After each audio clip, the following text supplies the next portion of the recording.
Hi guys, welcome. This is Aslam Khatri. Today I want to talk about something that is just as bizarre as it can be.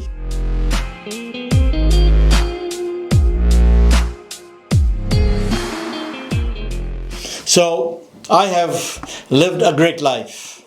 For years I chased success and I got that success. I was amongst people who did so well in their life, people who suggested what I should be doing, people who told me how I should get my life going.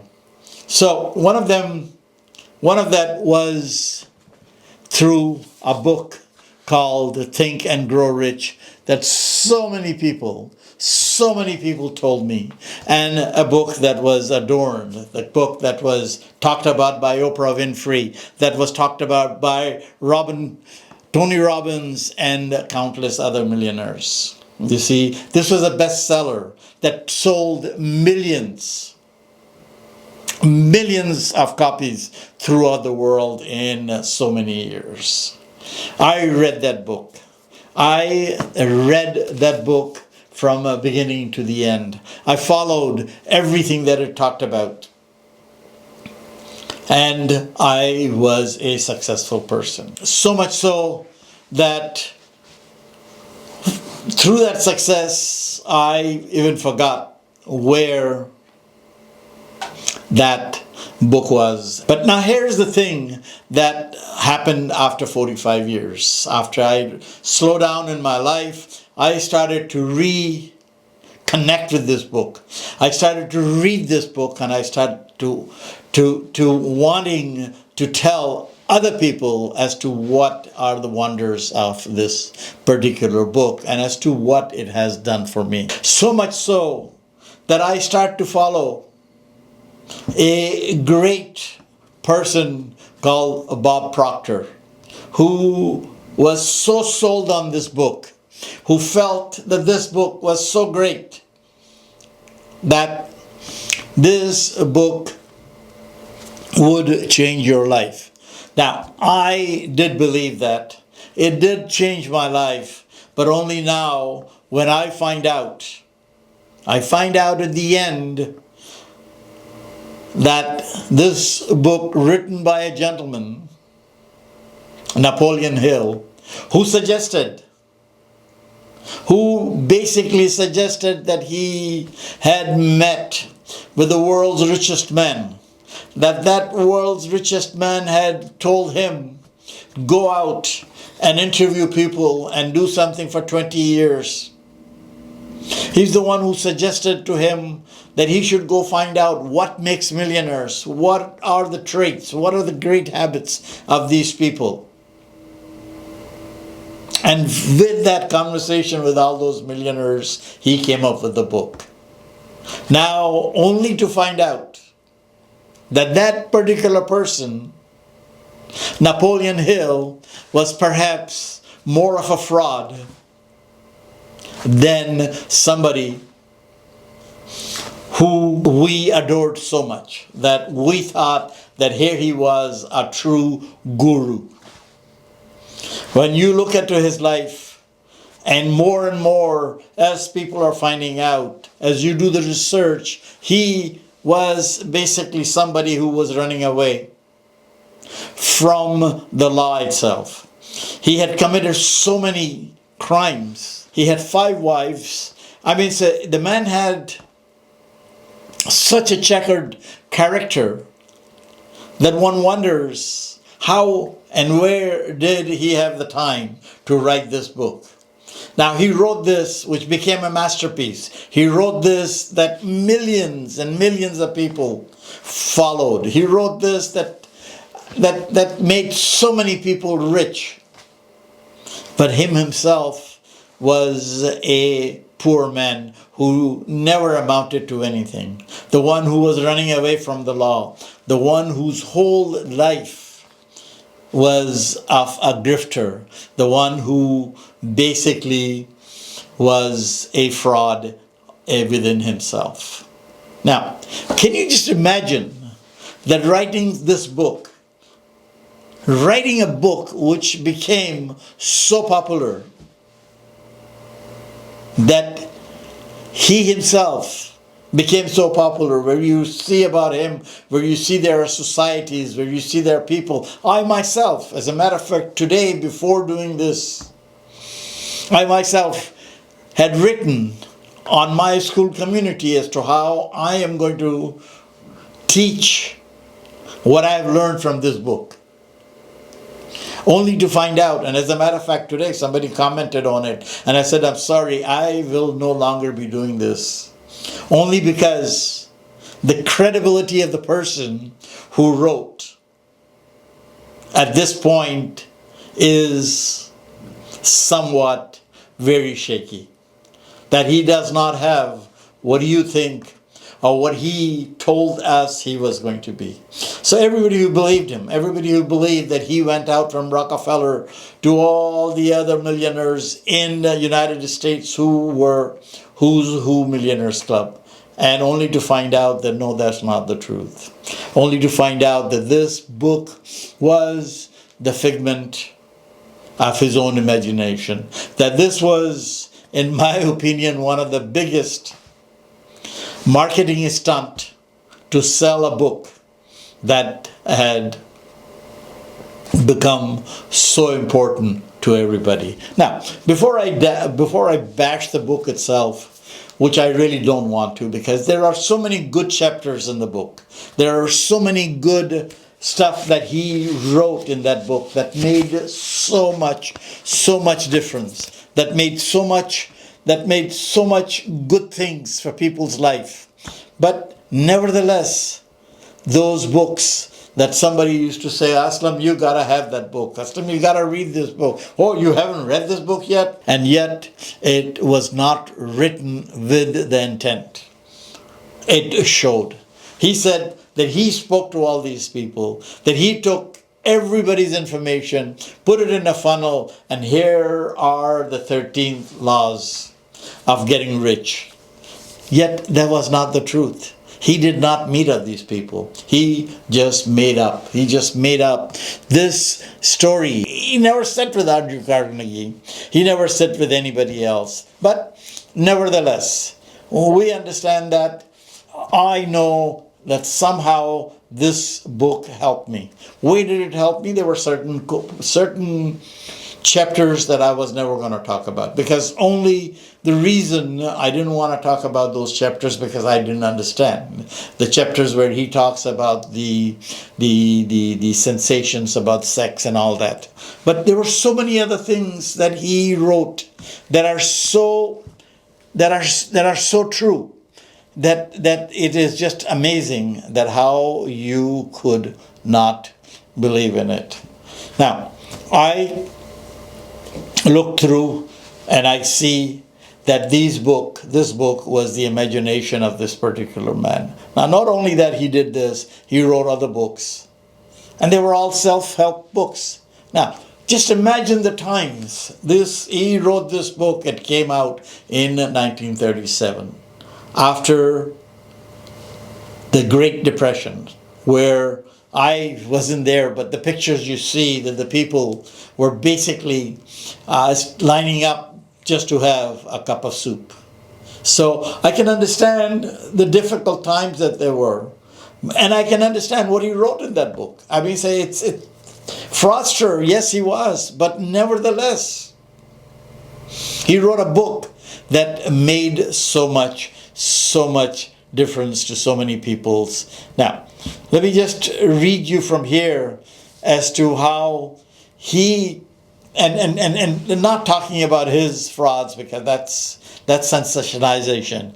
I want to talk about the true meaning of what came out of that book, even though I will not work with that anymore. But there were so many things that were true, so many things that were,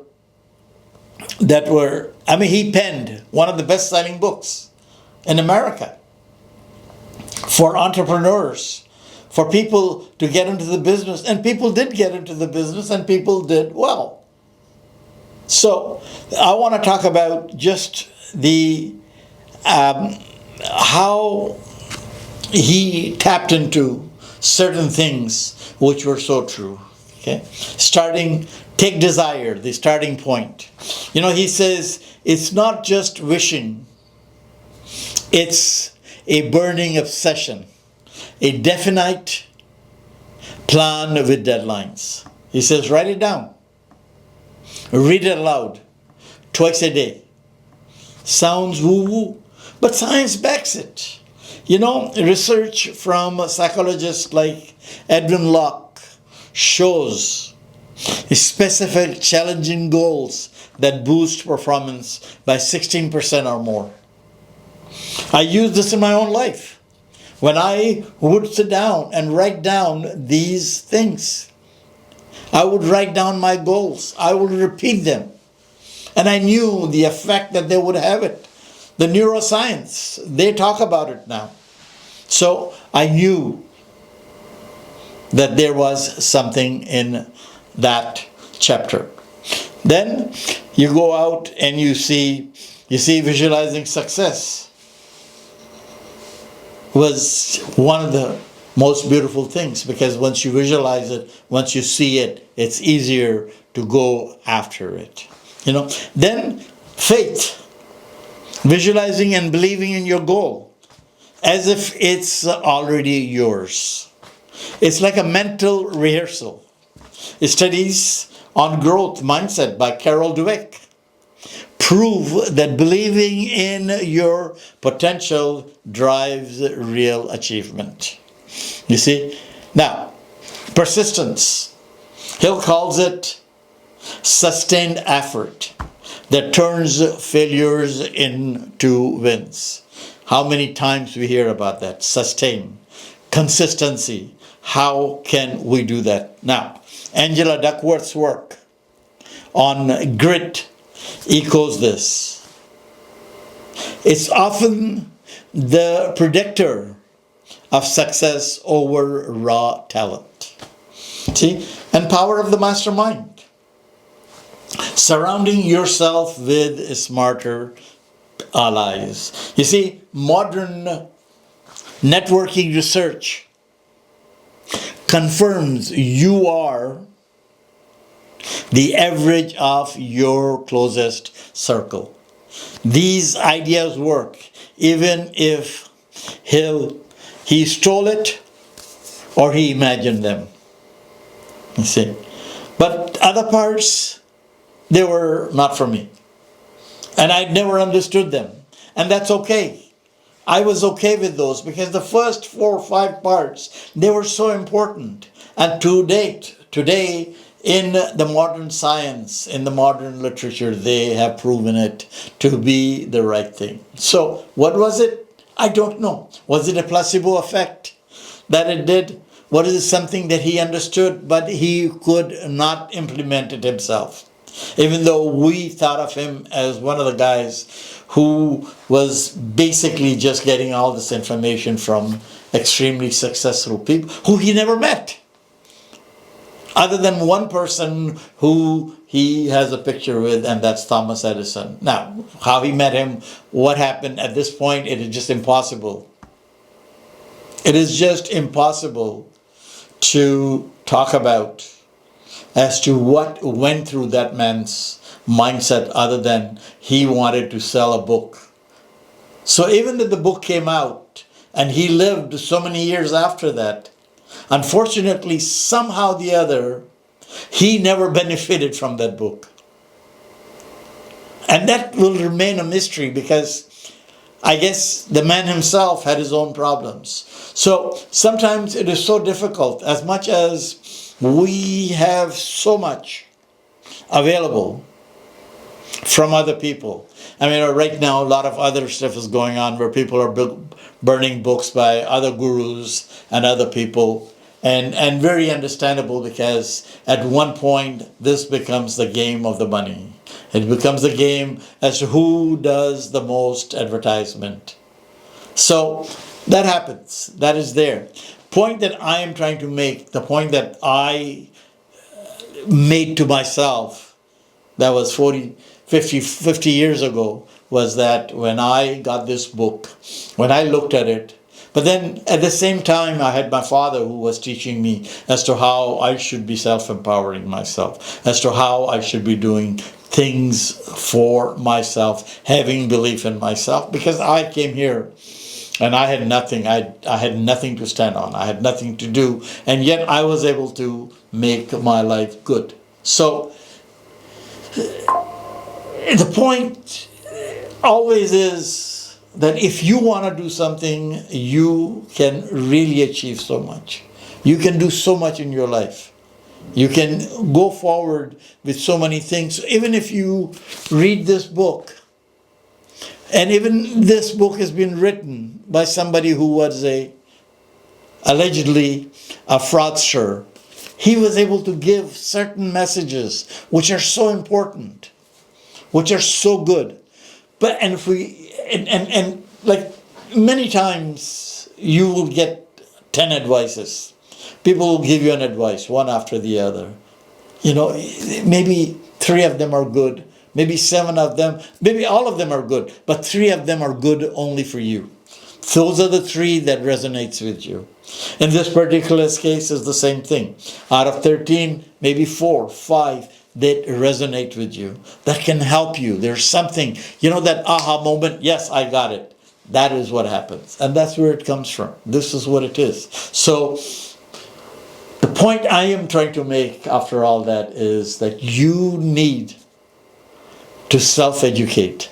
You need to be your own guide. You need to see and seek through all the books, all the knowledge, because it's all, in a sense,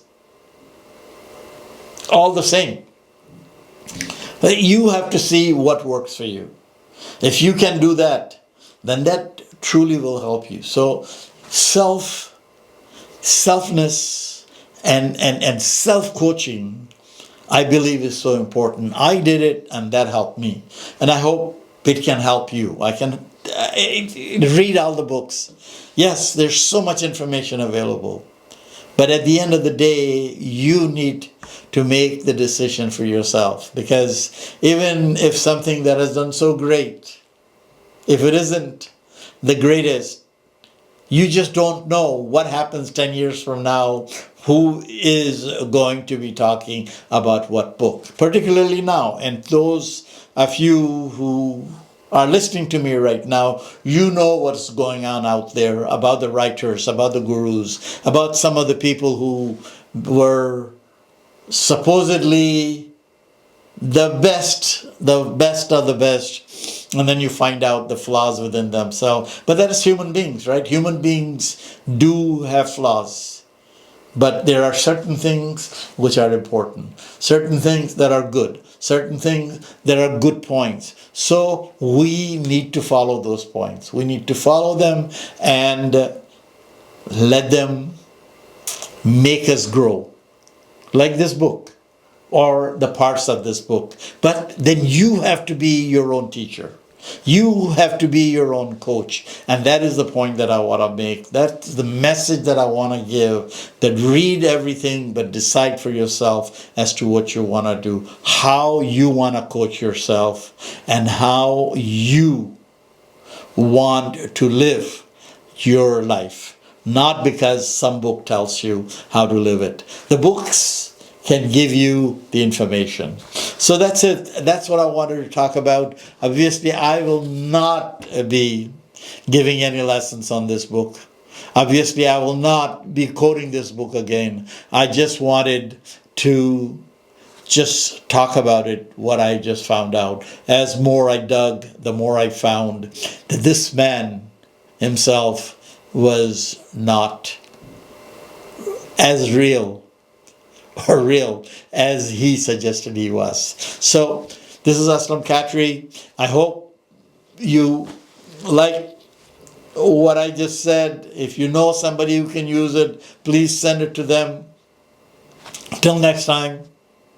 And please subscribe to my Growth Gap channel. Please subscribe to my community at school.com. Till next time, I'm Aslam Khatri, wishing you all the best. See you.